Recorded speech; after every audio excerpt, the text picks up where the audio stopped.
So I'm honored and thrilled that you accepted my my plea for about a year to your team to speak. And I thought that I really wanted to talk to you because I was just so um like curious and open to death. And when you accepted, I was like, oh, that's so great. And then I clicked into this other gear of really thinking about like, cool, we get to spend some time together. What do I really want to know about death? And what has happened in this process is that I have gone into like some extreme terror around death. It's like really come up in my body. And so, as happy as I am to be speaking to you, I have to say, like, the dread has been building for this conversation, like, very much in my body, where I can feel, like my hands are trembling a little bit, and it's here, which is really interesting to me because it's that's not really some part of my nature that I know. Or when it does come up, I'm like, that's great. We're gonna conquer that. We're gonna have babies in our living room. We're gonna, that's my spirit. And this is taking me to a cool, new, scary place. Well, and I don't mean this sadistically, but I'm a little glad to hear that. First of all, it's very honest, and I really appreciate that. This whole subject, one of the things it can do if you let it, it can make inauthentic things just kind of silly. What are we doing? So you being very real about those feelings is a beautiful way to open this conversation, Amanda. And you're not alone, mortal. Well, let me just ask you before I presume what that tremble is about. Do you know what's going on in you? I mean, do you have a read on your nervous system? Why you're feeling this way? I think that I, put a lot of probably more time and energy into thinking about death as a teenager, in my 20s, in my 30s. I haven't had suicidal thoughts, but it's been more this like using it as this like intellectual kind of spiritual Hmm.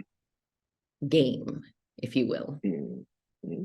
I don't know if game is the right word, but a little bit gamer. Hmm. And like using it to better my aliveness. Hmm.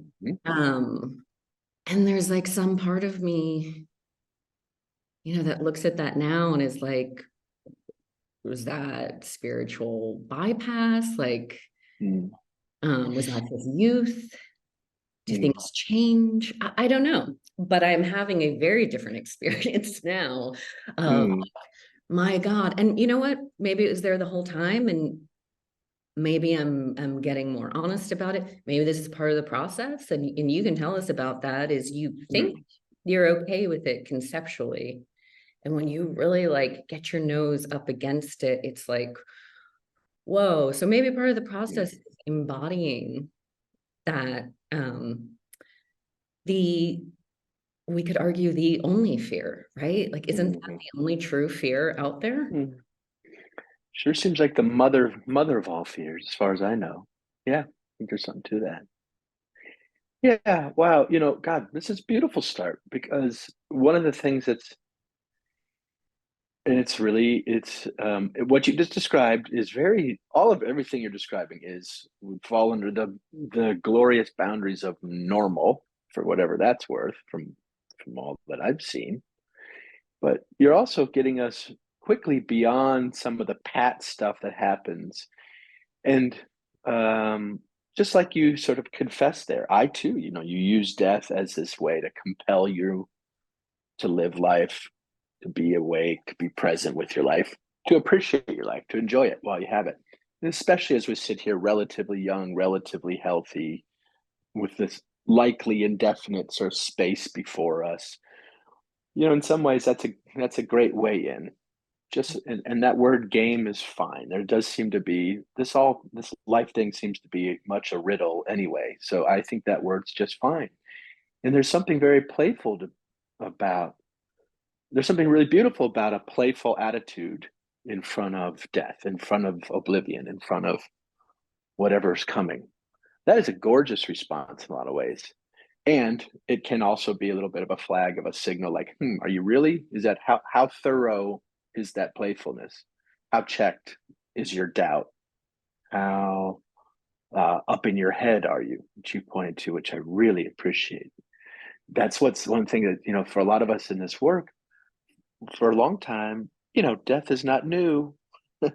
But for a lot of us in this world of hospice and palliative care or death doula work, or just people turning their attention to realities, whether it's through climate or their own personal thoughts of death, etc. There's something like we went from this sort of massive denial to, in some short order, it's much more facile and accessible conversation in the public domain now. You and I are talking about it here. There are articles, essays, it's touched upon in film more and more. There's something happening. The zeitgeist is picking up this news flash that we're mortal. But some of that early energy, while understandable and important, can be a little dangerous. And by that I mean, if you think, "Oh, I got this. I've thought about death. Hey, I had a friend who died, or I've been near so and so, or I love autumn. Things are heading towards winter. Whatever it is, I say these things too. Those can be, an inch towards this subject, towards this big horizon that we're facing. They're not false, but they're incomplete. And death is not an idea. It's something way bigger than that. And so to hear that your body is responding now, it's like your brain's been around this block. You've got some of the thoughts down, but your body, that's where the action is. That's the thing that's going to die anyway, as far as I know. And so that's the thing that really to read over time and to pay attention to. And I would be really trying, if you were sitting here telling me we were just meeting and you were just stuck in that sort of giddy, playful zone, I'd be really worried about you.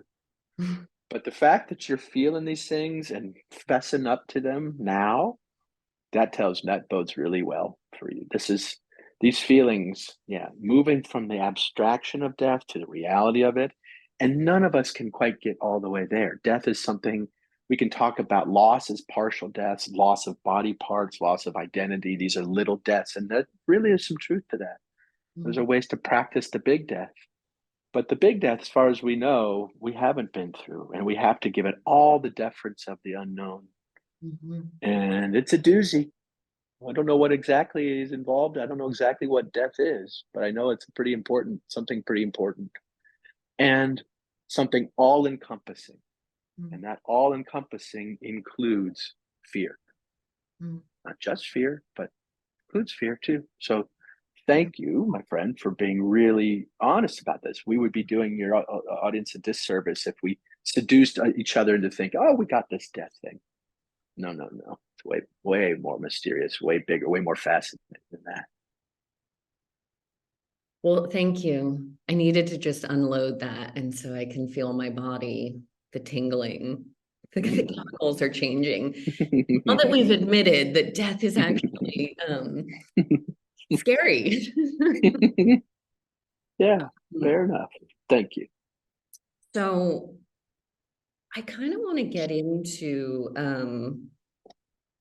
well, first I just want to ground us in hospice versus palliative care.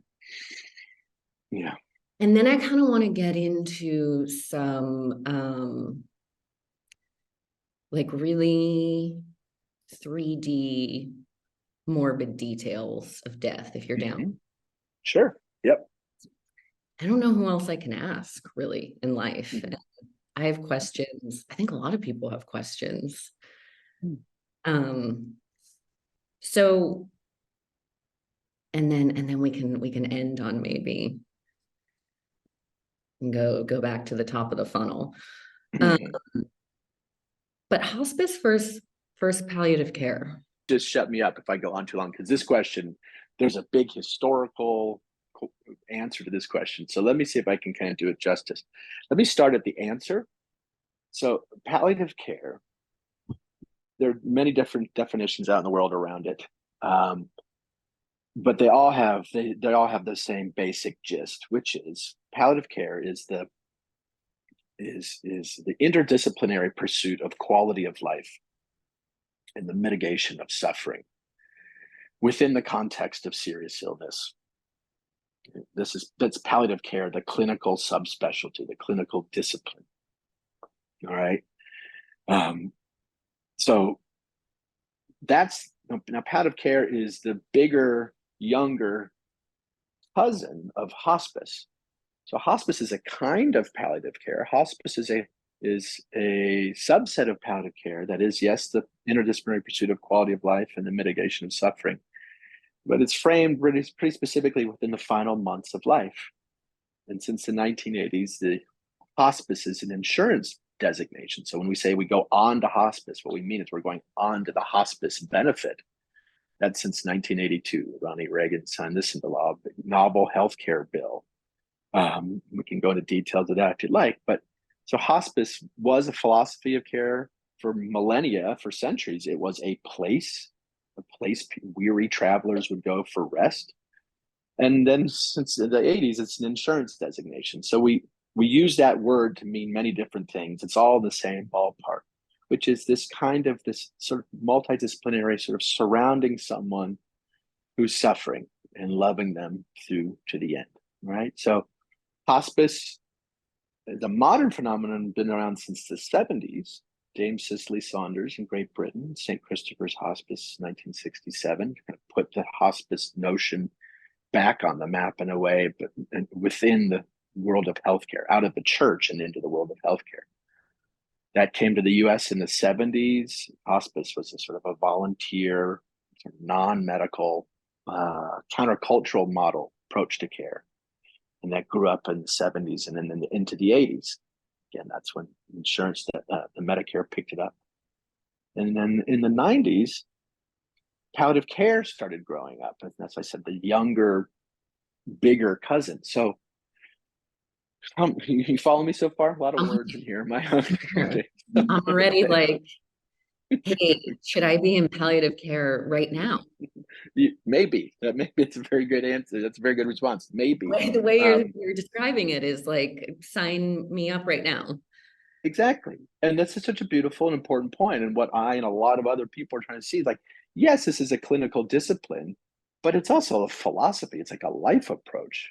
It's way bigger than medicine or healthcare or even the context of illness. So we can circle back to that. That's a really beautiful and important point.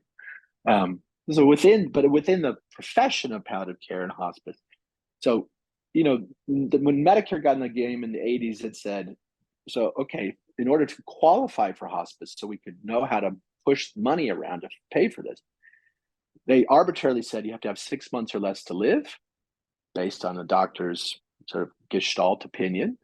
And you had to give up trying to cure your illness.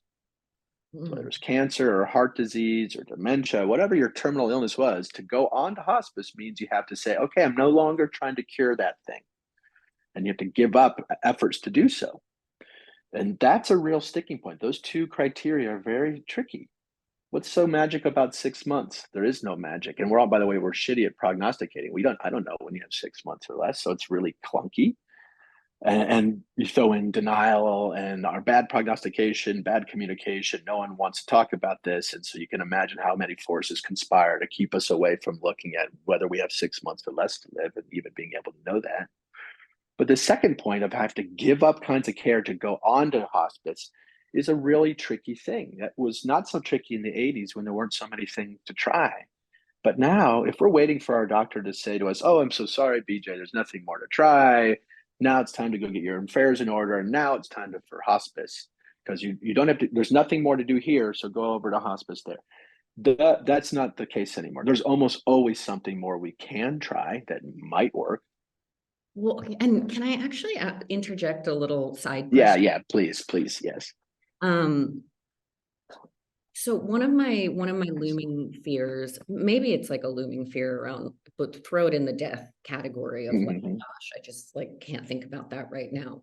And maybe this goes into some of the morbid details, but and maybe you'll tell me this is irrational and not true, hopefully. mhm, So I have this fear that something's gonna happen quickly, and I might find myself tangled up in the medical system, mhm, or someone I love is in the medical system and they just want to have a natural experience. They just want to let go.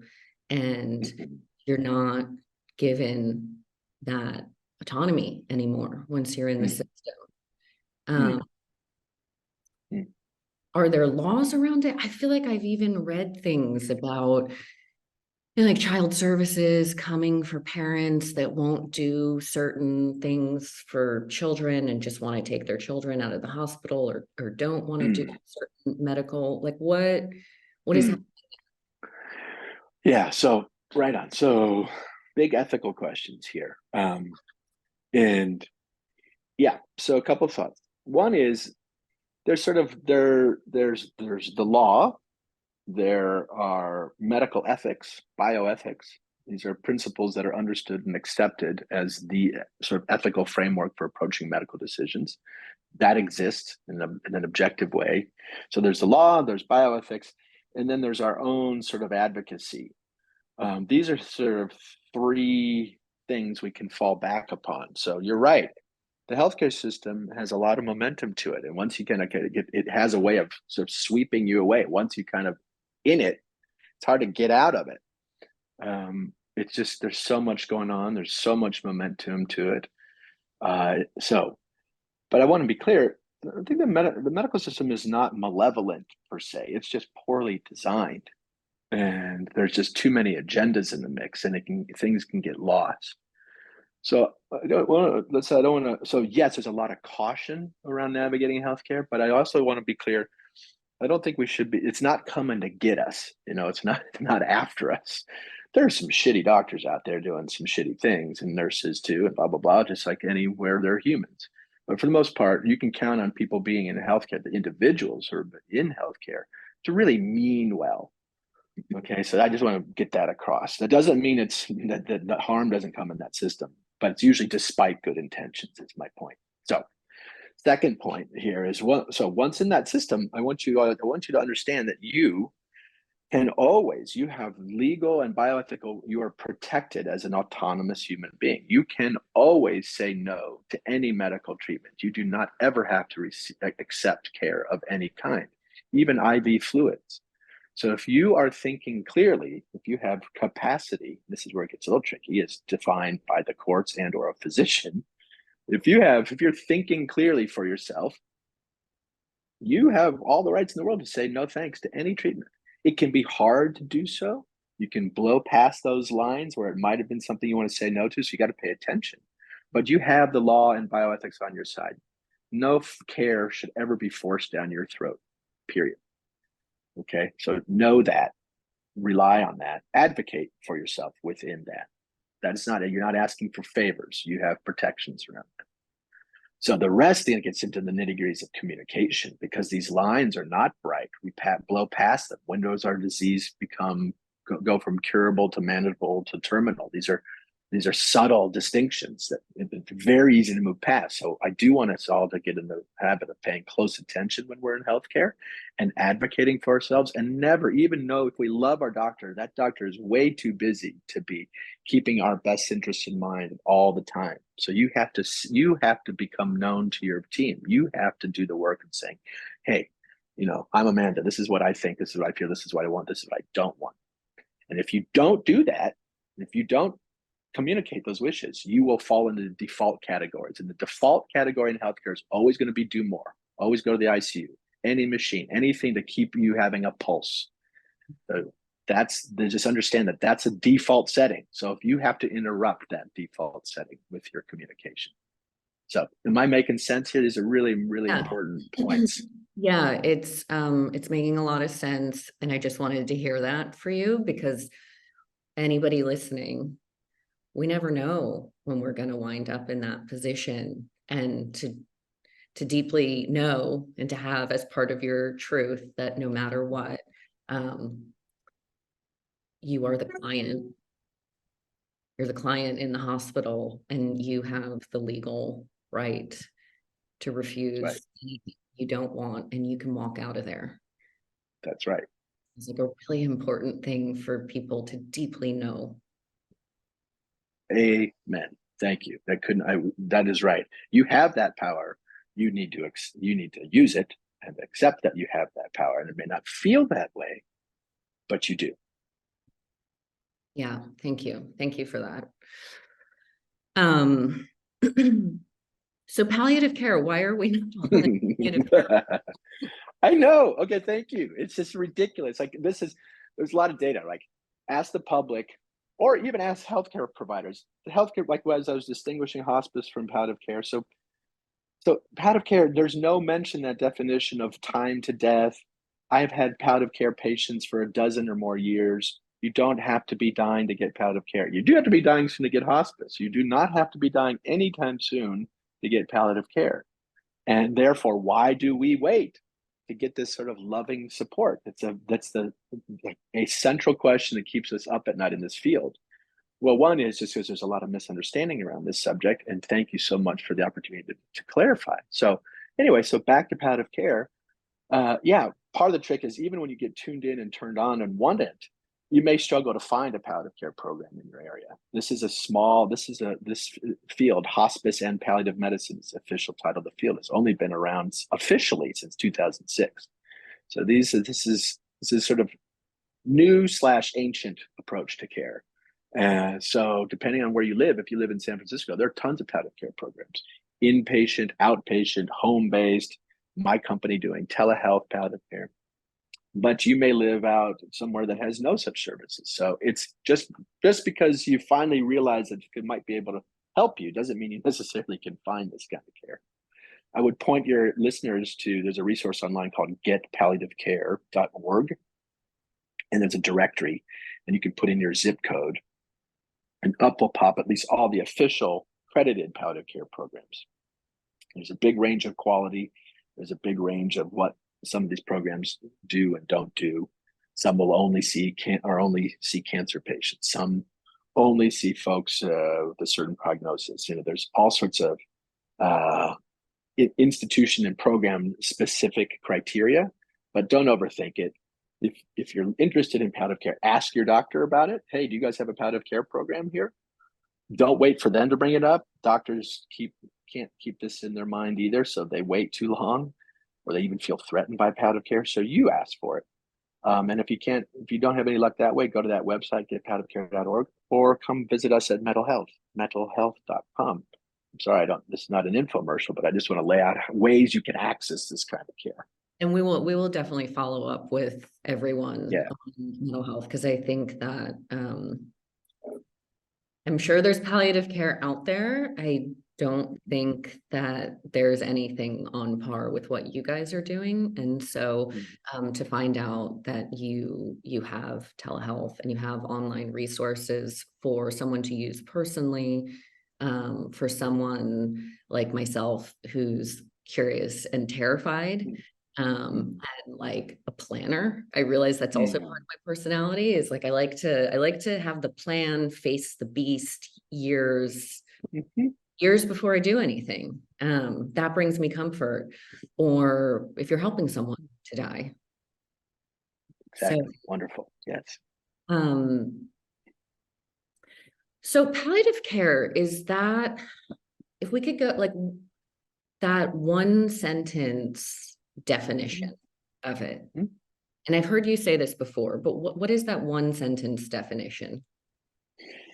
I think the most concise is the interdisciplinary. It's more multiple disciplines. That's really, really key. No one person, no one field has a lock on what it means to suffer. So you have to have multiple people. It's a team sport inherently. So multiple disciplines attending to your quality of life and helping you and help mitigating suffer. So sorry, let me say this again. So the palliative care, in a nutshell, is the multidisciplinary pursuit of quality of life and the mitigation of suffering, typically within the context of serious illness for you as a patient or you as a caregiver, family member, anyone in the mix, and is welcome in the family of palliative care. So that's the nutshell. Does that make sense? Am I tripping over my own words? That makes sense. I think the part that piques my curiosity is I'm hearing the word suffering, Mhm. and I'm not specifically hearing, and maybe I'm missing it, but I keep listening for it. It's physical suffering. And so could one enter palliative care with just mental suffering, soul suffering? Yes. 'Cause Yes. so many people, it's an epidemic. It's this like Mhm. silent epidemic that isn't addressed until it's too late. And Mhm. there's something about going to a therapist and you get like read this long list of, if you say anything that goes Mhm. into this realm, I'm going to call the cops. So, and like Yeah. and so somebody who is suffering deeply, that no Mhm. longer feels like a safe space. Mhm. And so, Yeah. kind of care Yeah. option. Yeah. So, gosh, you bring up some really great questions here, my friend. They're complicated too. Um, so you bring up a really good point. I say throw around the word suffering like we all know exactly what we mean by that word. So let's take a minute there. So as you said so well, suffering is not simply a physical phenomenon. Sure, there's physical pain. We all know. We all have some relationship to that. No fun. Uh, but and Cicely Saunders, the founder of Hospice, used to use this phrase, total pain. Total pain kind of gets at what I think most of us mean by suffering now, which is this multi-headed beast that has a physical component, a spiritual component, an existential component, a social component, that we suffer, an emotional component, if I didn't say that, a psychological one, an intellectual one. We suffer, we struggle in a kaleidoscope, a panoply of ways. So it's not just about a physical stimulus. A lot of our anguish is internal, is on the emotional or psychological plane. These are all equivalents. There's no hierarchy of suffering. Uh, it is it's a wild thing. I've talked to lots of people, and I have never met anyone who hasn't suffered. It is a basic human endeavor. I mean, one of the first thing you do when you come out of the womb, if you're healthy, is you cry, you wail. There's something elemental about this relationship to anguish that we humans, we living creatures, must deal with. No one escapes it. And as we know, suffering, we learn things from it. A lot of good things can come from it. It can help you, teach you things and appreciate things. But I don't want to fetishize it. Suffering sucks too. And a lot of us do a lot more of it than we need to. And this is where palliative care enters. I'm not going to fix your suffering. I'm not going to likely cure it, but you can come to me as a palliative care doctor and let down your burden. You can tell me your troubles. I can be a safe place for you to fall apart. I'm not going to judge you. This is normal. I'm not going to pathologize you. I'm going to hear you. I'm going to witness you. And then from there, yeah, maybe we'll figure out a different way to look at your life so you don't have to suffer so much. Or maybe we can think about symptoms to tone down the noise of pain or nausea or whatever else it is. Or maybe we can help communicate across this pain so you get to feel seen and heard by your doctors or your family, etc. So yeah, there's all sorts of things we can do. And much of it is well beyond the physical realm. That's where things get really, really interesting, frankly. And this kind of points at why we pulled our practice out of the medical models. Uh, so I'm not interested in pathologizing you because you have pain or turning you, creating, seeing you as a broken critter just because you're going through something inevitable. And I've let go of my prescription pad. I no longer treat symptoms anymore. I just deal with this existential and social, spiritual side of all this. So we can talk more about that practice. But to your point, suffering's a big thing. We all have a relationship to it. But when you're suffering in ways you don't need to, when you're struggling in ways that are no longer teaching you anything, when you're just spinning in circles, yes, do think about palliative care. If you approach it in your hospital or your healthcare network, you may get met with, well, you don't even have a terminal illness, so you don't even have a chronic illness. You're just in existential anguish. So you might find you might run into hurdles in the medical model, but there are folks like Mettle Health where you'd be very, very welcome. You don't have to be dying to get palliative care, and you don't even really have to be sick. Struggle is a normal state in the human experience. So let's call it what it is, normal. Yeah. Next time I have some a little more recreational time on my calendar, I think I will be I think I will be signing up for your online course. That would be wonderful. We'd love that. And this is, so I kind of just want to flat out ask you around your feelings around rites and rituals, and I guess around, your thoughts around euthanasia and where we are legally, where other countries are legally, your point of view, what feels, what is in the spirit of autonomy, and is there space at Mettle Health for somebody to maybe like jerry rig their own graceful path in this country? Yeah. So good stuff. So okay, let's take it a little. So rites and rituals, let's start there. So, as we've said a couple times in different ways, suffering, joy, the human endeavor, the human experience, it has a lot in it, including heartache, including suffering, including death. In the modern era, I'd say since the Industrial Revolution, Technology Revolution, mid-late 19th century to our present day, we live in a particularly funny time. I think we all are aware that we're mortal on some level, but we've kind of moved farther and farther away. You can get through your day and not find any evidence of that. And so culture and society at large has a lot to say about how we experience the truth. And in our times, it's been weirdly easy to get away from nature, from our nature, and that nature includes death. And so, that isolation from this truth means that we've lost, and we're all mobile. We all move away. We don't live with 3 generations of our family anymore.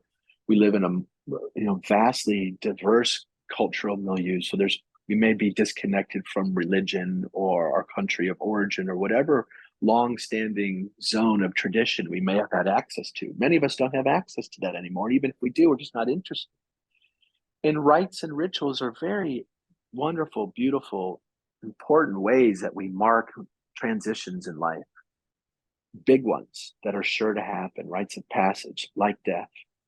And it's unfortunate because those rites and rituals can be very comforting, can help you put your brain down for a minute, your intellect down for a minute, to help you feel this ancient pathway that you're on, that people before you have traveled and people ahead of you will too, after you will too. So I really love the idea if we could regain our access to rites and ritual, and maybe we also need to create some new ones. They are a salve in and of themselves. So the opportunity here is there's some loss around that, but the opportunity is we get to make some up. So one thing is, to your listeners, especially public artists, I think there's really room for us to revisit some material acknowledgement of these rites of passage in a big way again, especially coming out of something like a pandemic. So that's one point. Meanwhile, because of that dearth, you can feel really alone when it comes to dying or thoughts of wanting to die, even though, again, those are very normal states. Somehow, like I just said, we found our way to those being points that isolate us, not the points that connect us. We in Mettle, we in this field of palliative care, you and I would both vote for that these points of struggle actually be seen as points of connection because we all do them. Why can't we connect through them? Why do they isolate us? Big question. Well, let's just say for now that does happen. So, yeah, so back now on to your other question. So, where to turn when you're feeling so alone, either because dying's coming soon or maybe you want death to come soon? That can be a very scary and lonely thought. And I don't want to be cavalier around I lost a sister to suicide.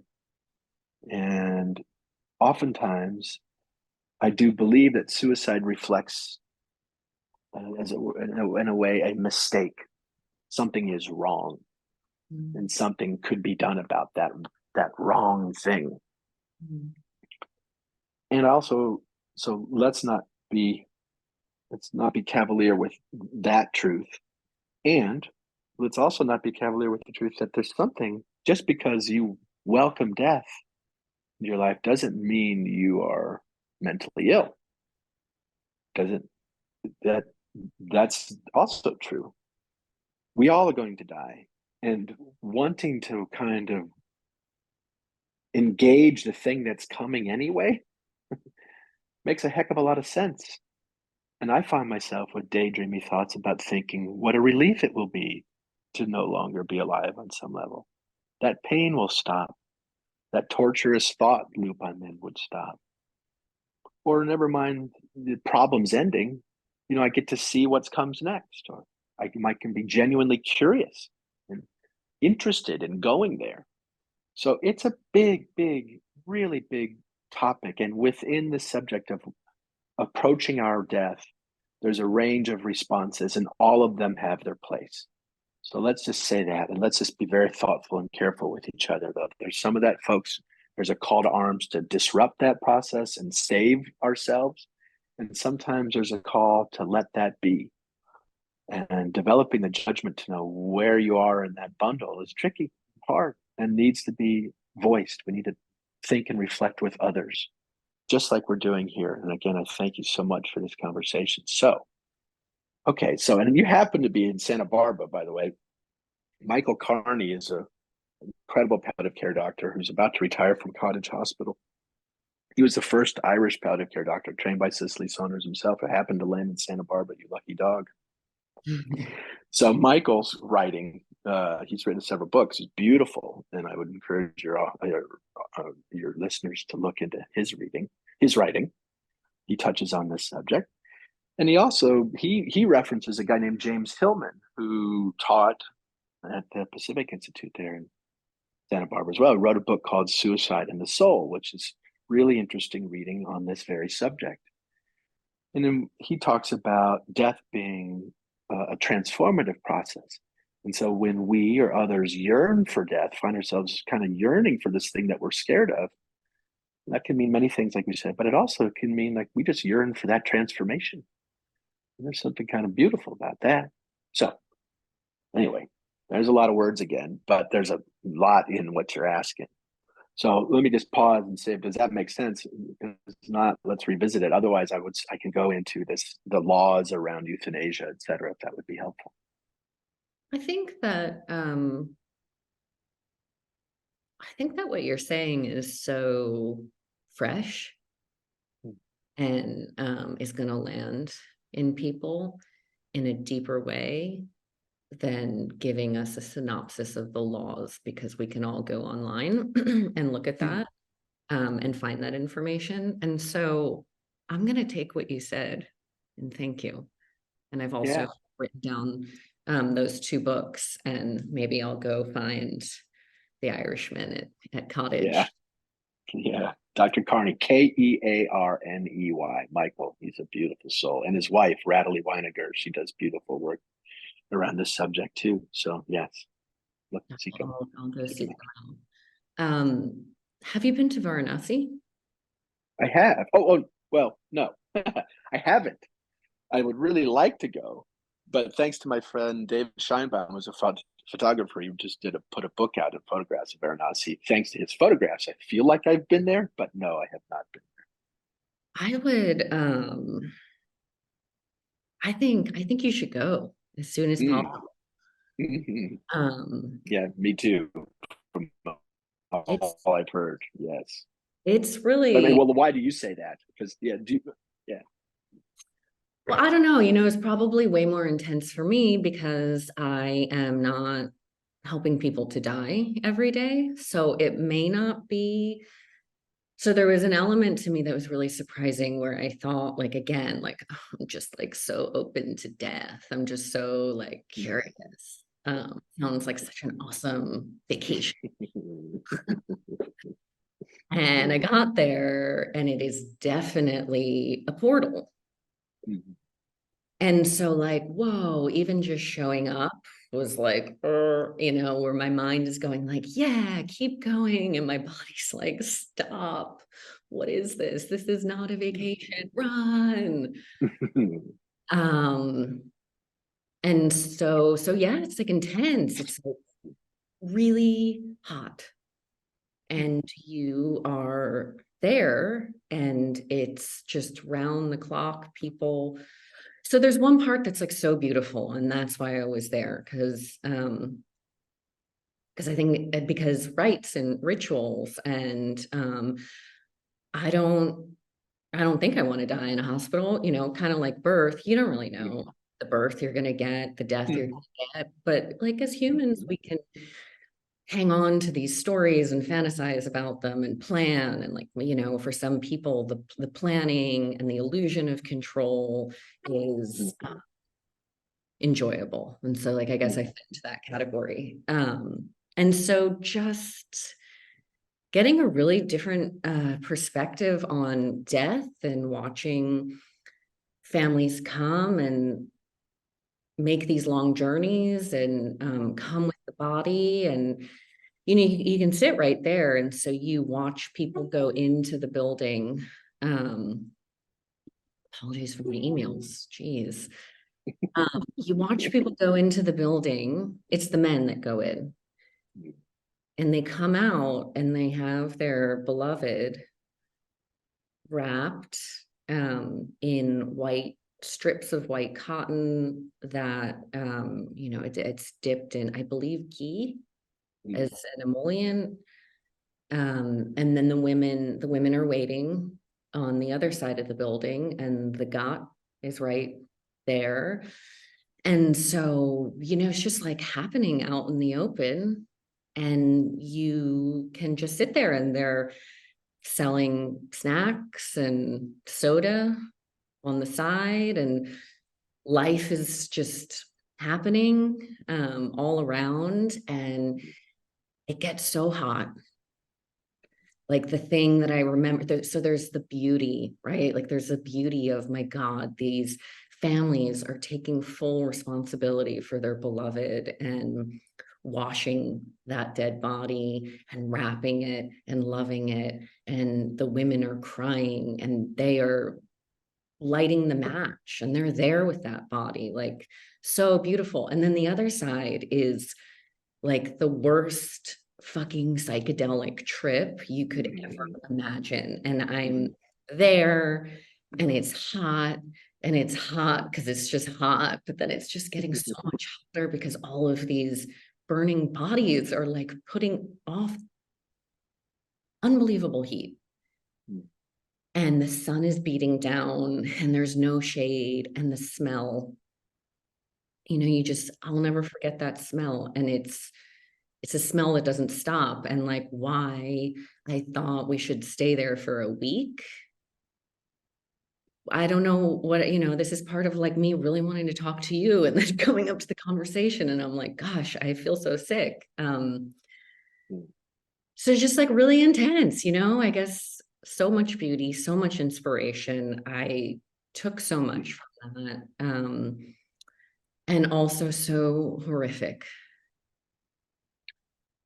Oh, Amen, girl. God, I love talking to you. This is just, you're just serving it up so perfectly because, yes, as you're describing it, I mean, what a scene. What a scene. And what you keep describing throughout our conversation, one way and another, which is so just right on from where I sit, is yeah, it's beautiful and it's terrifying. Mm. You don't have to choose one or the other. In fact, those often come together. And oh, speaking of sort of reunifying things, life and death, deeply related, absolutely inextricably entwined. You might even say one and the same. You don't get one without the other. That's just true. We can observe that a zillion different ways. Yes, there's also something that continues on, and that's part of this life thing. You can't leave the big picture of life if you tried. Everything's within this swirling, living, dying heap. Just depends on your perspective at any one point, whether you see more of the living or more of the dying. It's just all happening. And a place like Varanasi sees the truth of that and celebrates that, or at least just as far as I can tell from your description and the photographs I've seen of David, they just, what this very simple statement that death is part of life, they play that out in front of our eyes. So we get to see that truth. We get to smell that truth, feel that truth. And you don't have to choose between attraction and repulsion. You don't have to choose between, beauty and terror. In fact, I'd suggest you don't even try to choose. Take them both. Then you're really, as far as I can tell, then you're really living. You're not saying, oh, I love life if it doesn't smell funny, or I love life if I don't have to be near death, or no. I love life, period. And life includes death. Life includes heat. Life includes all sorts of stuff. That, I think, is so much the message I get from people I work with, from what I get looking around this planet, from stories like yours, and from what you're posing today is something of a problem, which I'm suggesting is no problem at all, that you are really actually touching something really essential.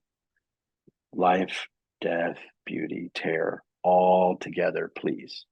I Mm. think, and speaking of your word psychedelics, I think this is another sort of part of this renaissance is what psychedelics are pointing us to, is that statement that so much of our suffering, so much of our struggle comes from these false separations, that this falsely separated life from death. Like death is this external thing coming to get us, this foreign invader. When the truth is, death is inside of us.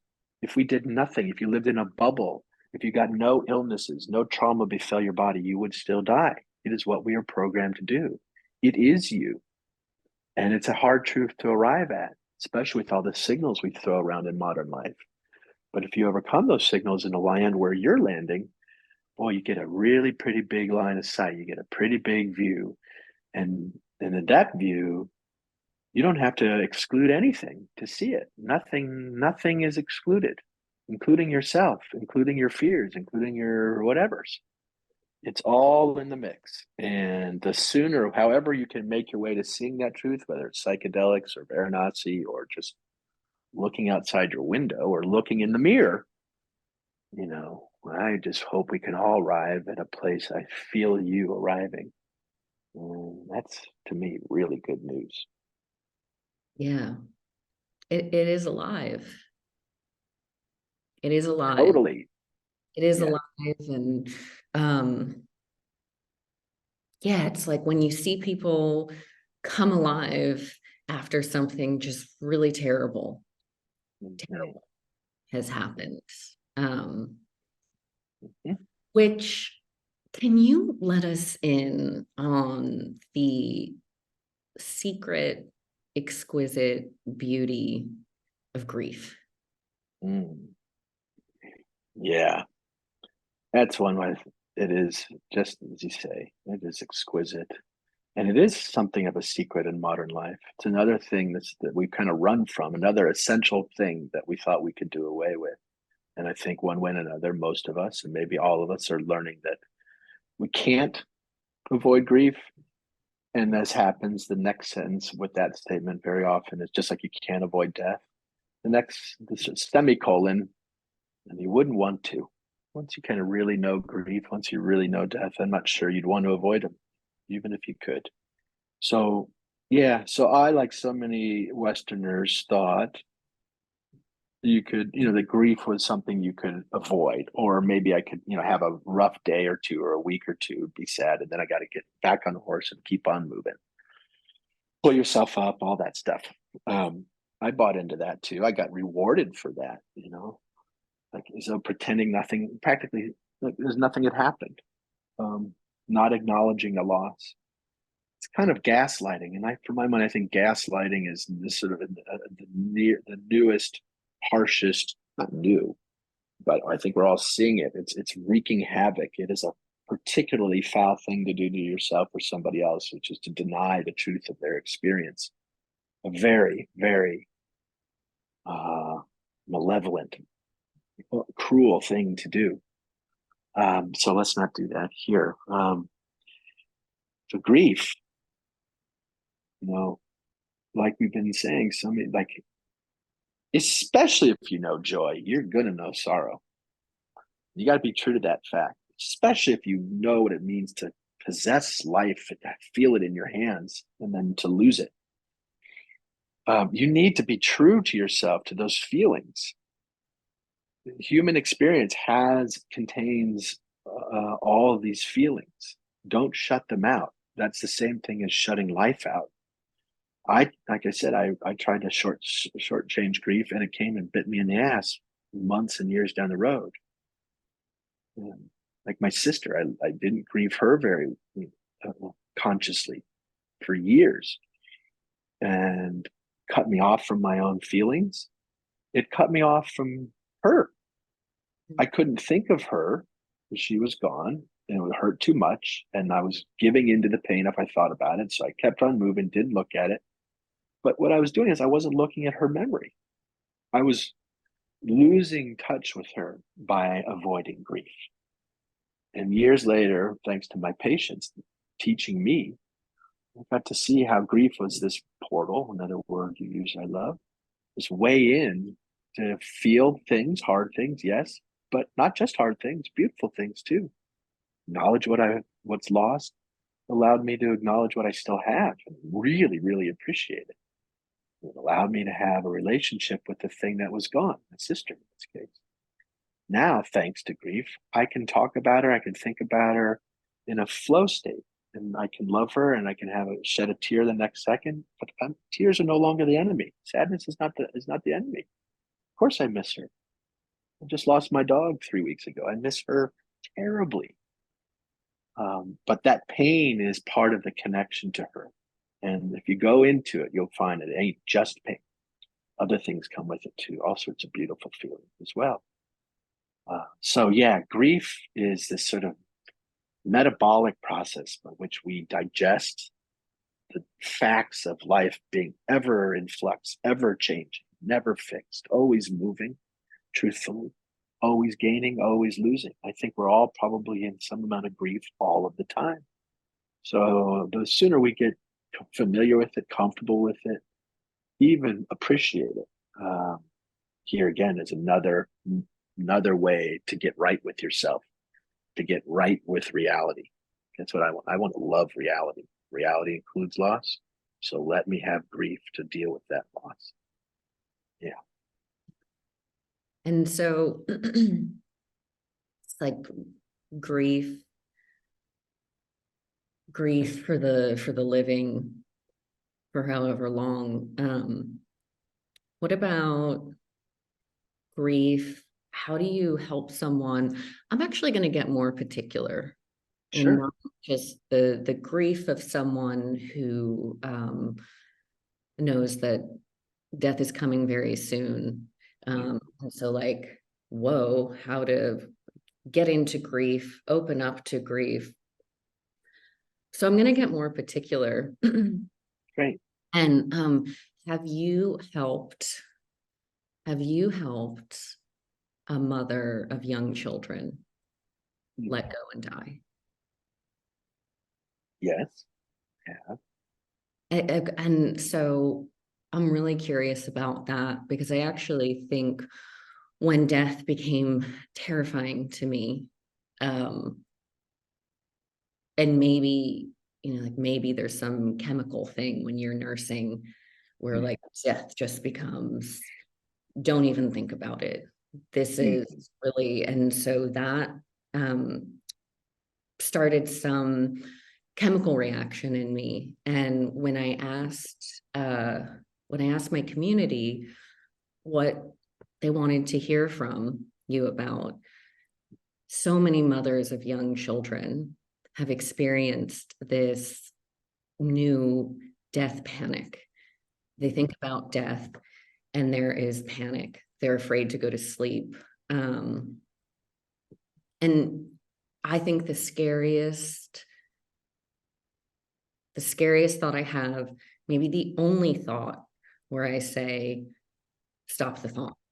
I can't go Mm. on, stop the thought, is the Mhm. thought of one of my children dying. Mm. And that lessens maybe each year that they're alive. The younger they are, the scarier it is. Maybe that's incorrect. I don't know. And then the next scariest thought is having to die and leaving my children. And that is the one that breaks my heart in a way that I don't even know how to look at. I don't, of course, if that was going to happen, I know that you face it, you do it. I don't know how I would. And when I think about friends of mine that have passed and had to leave very young children behind, like I go into their heart of where they had to go to let go. Um, and I've got friends that have mothers that died when they were very young, and I can like feel their mother still around them. And I think about like, God, what did she go through to leave her babies? And so can you talk to us about that? Yeah, I mean, to a point. I haven't been that mother who's lost a child, or been that mother who had to die with and leave young children living behind, quote unquote. But I've been around such folks, talked to them, felt them, heard them, and so I can just offer you thoughts that, from my vantage point, um, you know, I don't think the goal here for us, it's just talking to one of my favorite longstanding patients. I call them clients now in my new non-medical model. I was just talking to her the other day about this, and we've been talking for years, and she's actually getting close to her death now. And this abstraction is getting more and more real. Um, you know, and she was reminded, we were reminded that the goal really isn't, through all this talk and even, doing advanced directives, which can be really important and helpful things, and doing all the work around dying, the homework, etc., can be very useful. But I just want to be really clear for here that the goal is not so that you're not afraid to die, or that you can let go, even if you have young kids, etc. Um, that's that's that's a knock-on effect if it happens at all. Uh, I'm not here to convince you to not be afraid, or to let go. I am here to be with you while you try to be okay, even if you can't let go, even if you have to be afraid. Let's not set up dying to be an achievement, dying well to be something to either succeed at or fail at. So let's disabuse ourselves and each other of any notion that this needs to be tidy in any way. So that's a huge sort of prologue for the situation you're laying down, Amanda, or just about any. Again, because otherwise you're going to feel like a failure for still wanting to be alive, even if you're dying, you have young kids. That's crazy. So you may, so, so that's one statement. and your phrase letting go, I think it's a really important. I think we all kind of have a sense we have to learn how to let go, because it's just going to be it's going to be pulled from our clutch either way. It's going to be yanked from us, this life thing or the life of others. So therefore we should learn how to let go, because it's going to be pulled from us. Well, yeah, maybe to a point. I think we let go in ways that we can. And there's also a continuum of life, for people who have lost young children, or young children who've lost parents, that life goes on too inside them. There's emotional and psychological residue. Those things continue. And there's a piece that you never have to let go of and you couldn't let go of. So again, I just want to be really a bit more nuanced with what we mean when we use those phrases. If you can't let go, then you can't let go.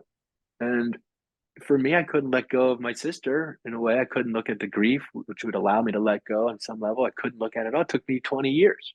So, give yourself all sorts of time and space. Sort of time by the clock. Yeah, those minutes come and go, and that's kind of linear. But the rest of time and the rest of the experience is way more mysterious and filled with past and filled with future, all in the present moment. Gets kind of wild.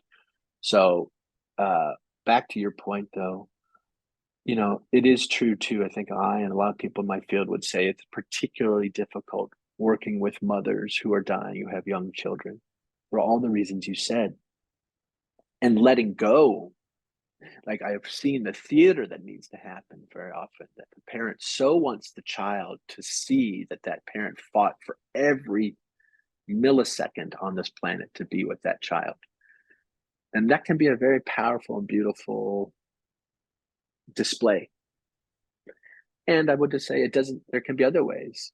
A mother, if she so chooses, can see her own death as one final lesson to teach her children. Not this thing to wish wasn't happening. Can find their way to leaning into it in that way. Okay, son or daughter, I'm going to teach you about this thing called death, and that it happens whether we want it to or not. And I'm going to try to find some grace as I move through it.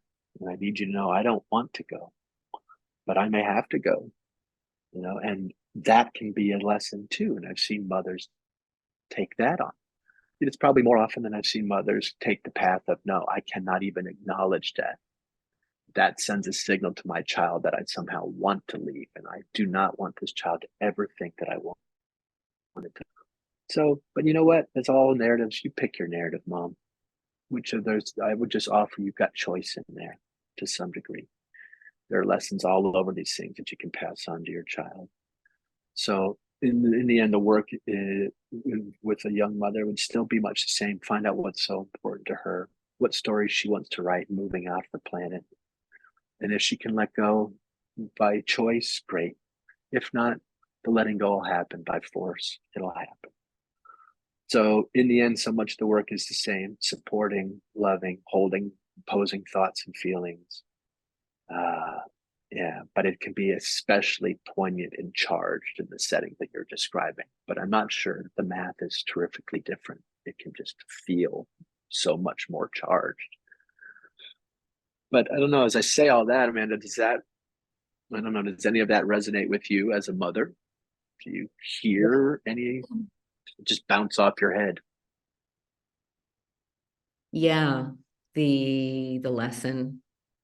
I'd Mm. never thought about that. Mm.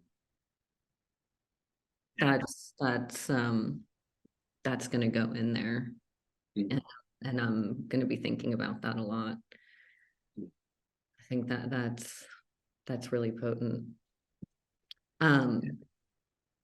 So I have this worry. It's like one of the worries that's in there. And question. I have this thought that if you and it's kind of like some like shame, guilt, worry, Mm.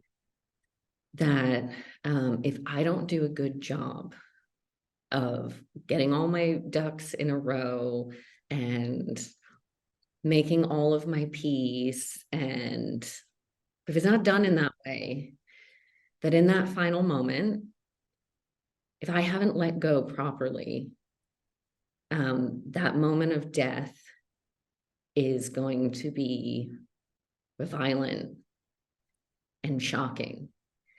And if I can take all the right steps and like get an A+ in leading up to that moment of death, that moment of death can be really peaceful and graceful. Yeah, so there's like some, just, I don't know, some weird part of my personality that is like, hey, if you do it all right, you get to have this blissful, graceful, the angels sing.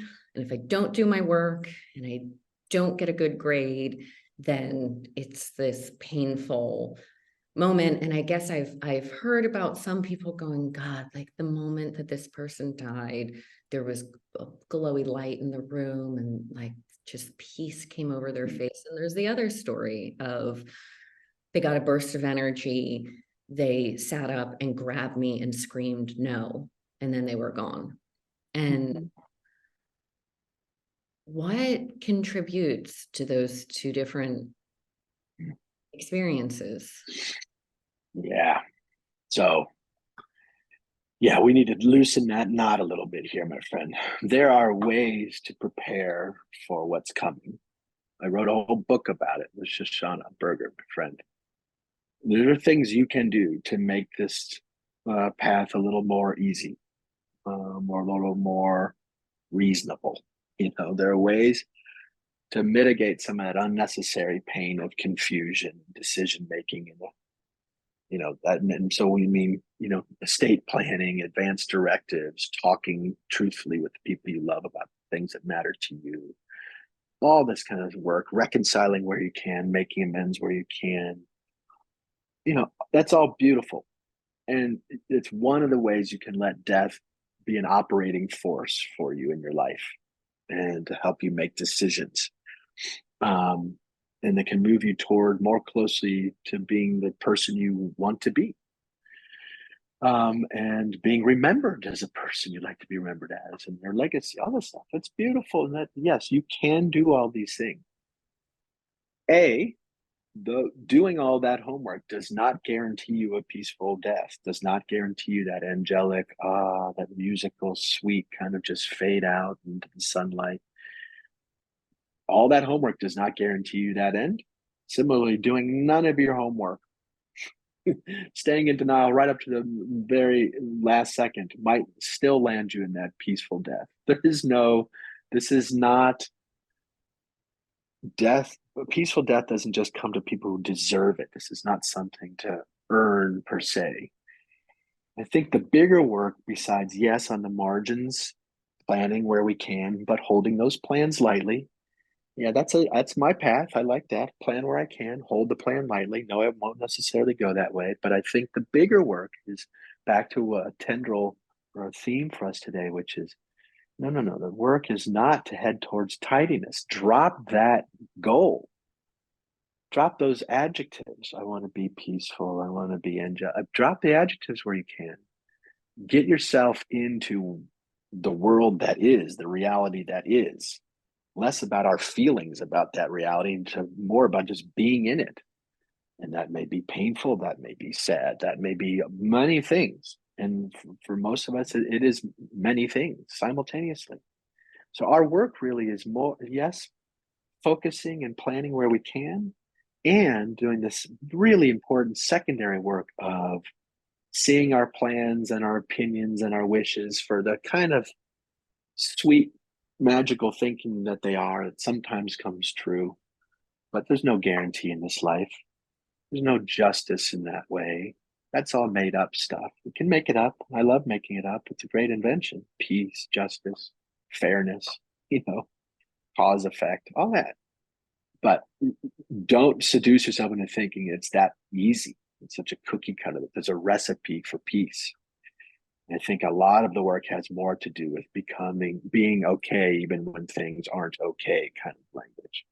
Being okay, sitting with my fears and my suffering and not collapsing under the weight of them. That's the bigger work.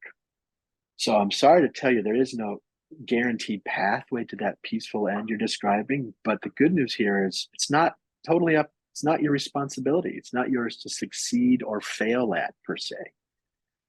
So let that be, yes, perhaps it sounds like, oh shit, we have even less control than we think we do.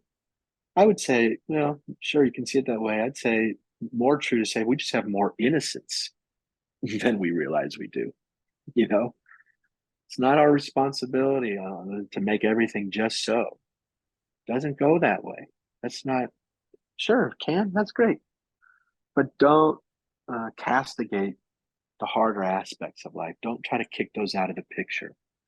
And if you can make a house, make a bed, make a table that has room for all that stuff, then in my book, then you're if we got to use this language, then you're winning. That's a piece.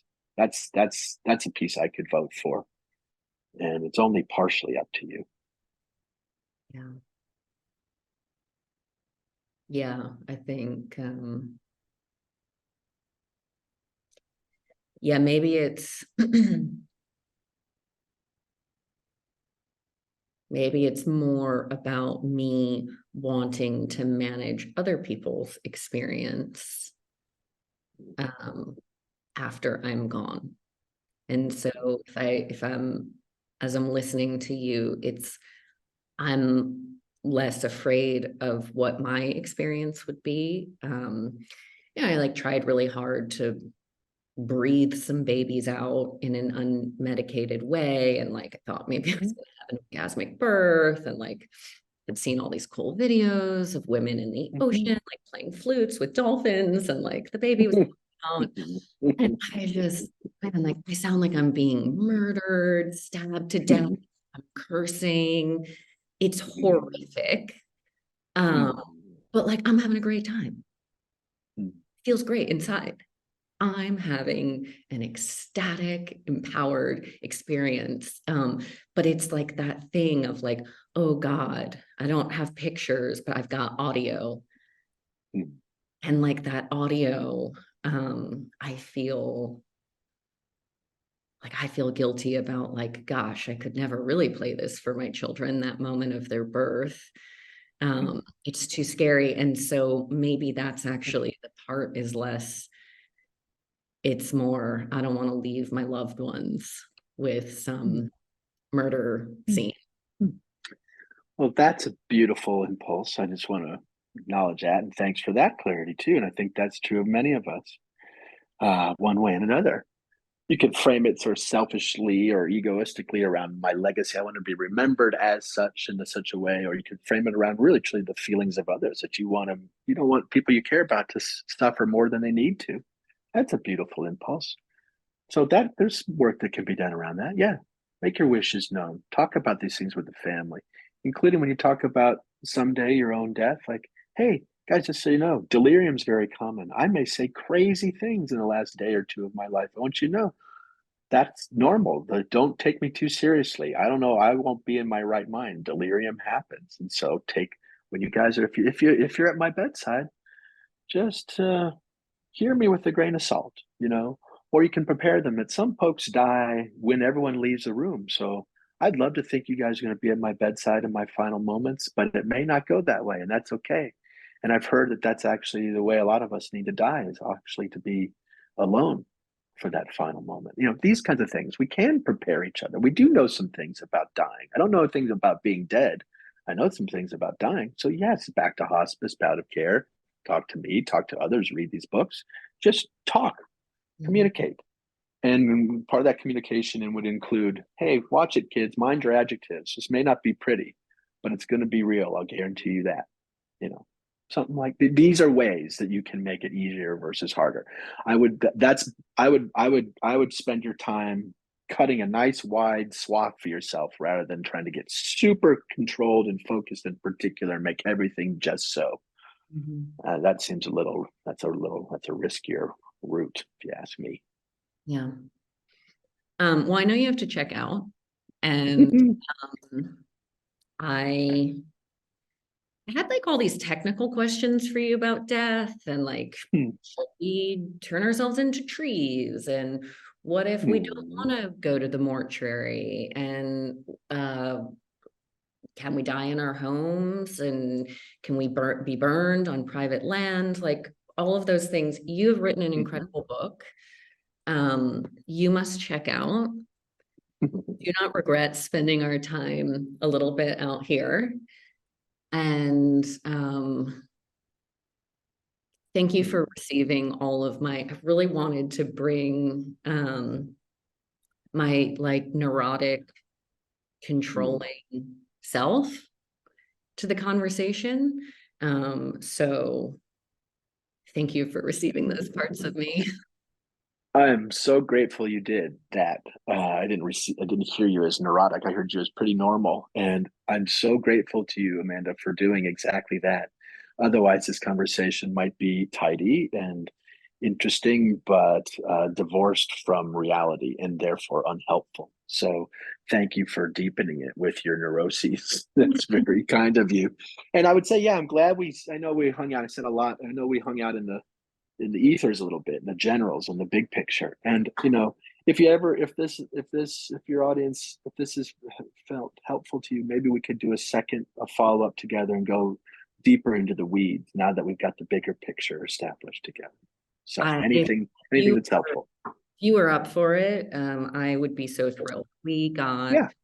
more questions for you. I got more response for you than anyone ever.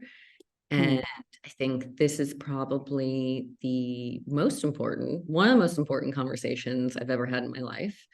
And so, yeah, if you're down, there are Yeah. just these details, like physical details that I'd Yeah. love to cover, and they seem scary and like nobody wants to talk about them but you. Yeah, I'm happy to. And I'm happy to. And by the way, any of the people I work with would be happy to if you want more different voices in this mix. But anyway, one way or another, my friend, I'd be delighted to circle back with you. It's a joy talking with you. And again, thank you so much for taking us deeper than the norm. It's really helpful. I really, really, really appreciate your time, and wherever you're going next.